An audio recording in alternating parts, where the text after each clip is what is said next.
Hello everyone.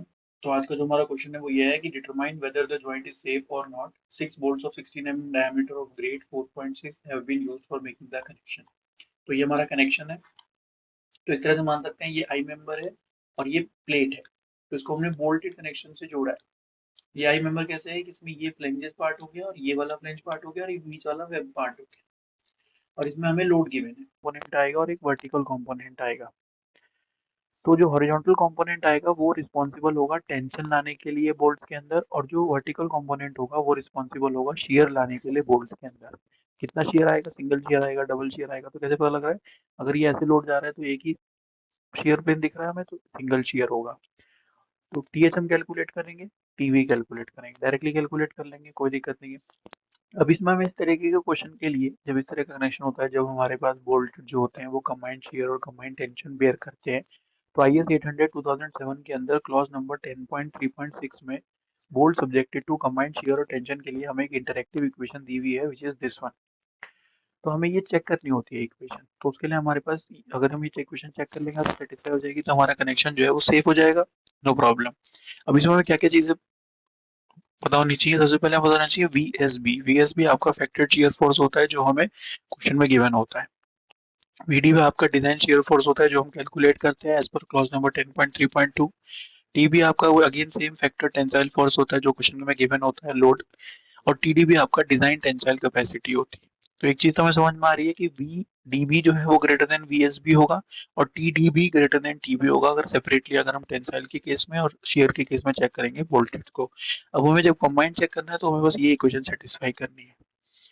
ठीक है, तो सबसे पहले हमने T H T V calculate कर लिया। ये तो समझ में आता है सबको कि टी एच कैसे कैलकुलेट होगा, 150 इंटू कॉस 45। टीवी कैसे कैलकुलेट होगा, 150 इंटू साइन 45। ये समझ में आ गया। T H is 150 into cos 45, TV is this. तो ये हो गया 106.1 106.1, सेम ही आएगा।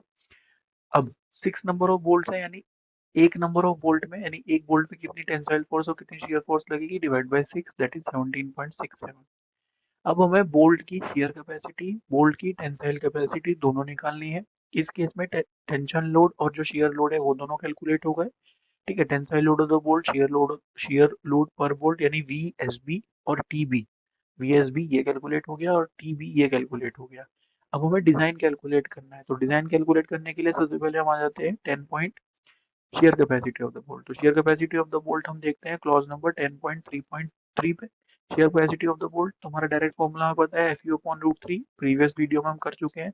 N n into a N b plus n s into A S b, जिसमें हमें पता है कि एफ यू जो है वो आपका ultimate capacity of the bolt है। एन एन आपका नंबर ऑफ प्लेन है थ्रेडेड पोर्शन वाले, ए एन बी जो है वो 0.78 times of A S B है।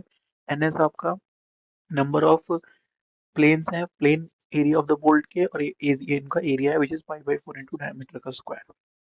ठीक है, तो हमने क्या अज्यूम किया यहाँ पे, हमने अज्यूम कर लिया कि सपोज हमारा जो एन एन है वो वन है और एन एस जो है, क्योंकि एक ही शेयर पेन है तो एक ही होगा, तो एन एन वन है और एन एस जीरो है। तो एन एन वन है तो ए एन बी कितना हो गया, 0.78 times of A S B. अब हमें कितना डायमीटर दिया हुआ है, 16 mm दिया हुआ है। तो diameter directly pi by 4 into d square. तो pi by 4 into d square which is this 156.748।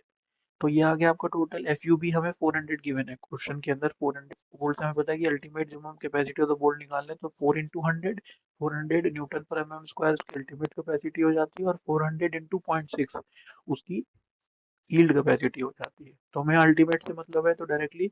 और गामा एम बी हम टेबल नंबर 5 से देख लेते हैं कि तो टेबल नंबर 5 हमें देखना है। तो टेबल नंबर 5 पे जब हम आएंगे तो टेबल नंबर 5 पे हमें गामा एम बी की वैल्यू मिल जाएगी। हाँ, ये टेबल नंबर 5 पे बोल्ट बियरिंग टाइप कनेक्शन है तो हमारा 1.25, चाहे शॉप वेल्ड हो चाहे फिलेट वेल्ड हो, फील्ड वेल्ड हो, दोनों के केस में 1.25 होती है। तो डायरेक्टली पता लग गया, तो कैलकुलेट कर लो वीडीएसबी। वीडीएसबी आपका कितना आ गया, 28.959। अब इसमें बियरिंग कैपेसिटी हो तो बोल्ट भी निकाल सकते हैं, लेकिन वो नेसेसरी नहीं है क्योंकि इसमें बियरिंग नहीं लग रहा है। ठीक है, तो अब आ जाते हैं tensile capacity of the bolt. तो tensile capacity of the bolt के लिए हमारे पास tensile capacity of the bolt 10, हम किसमें थे, 10.3 हाँ 9 पॉइंट आ गया, ये अब हमारा 10। तो tensile capacity of the bolt हमारे पास कितना है, 10.3.5 में, which is this t D b. T D b calculate करना है विच इज दिस फॉर्मूला। तो डायरेक्टली कैलकुलेट कर लो, 0.90 into f u b into a n upon gamma m B.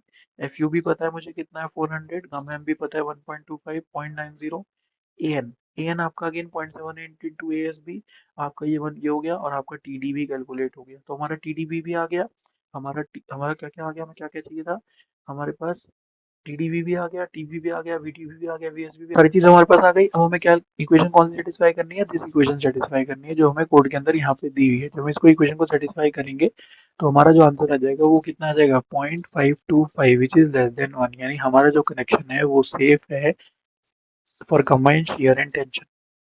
Thank you.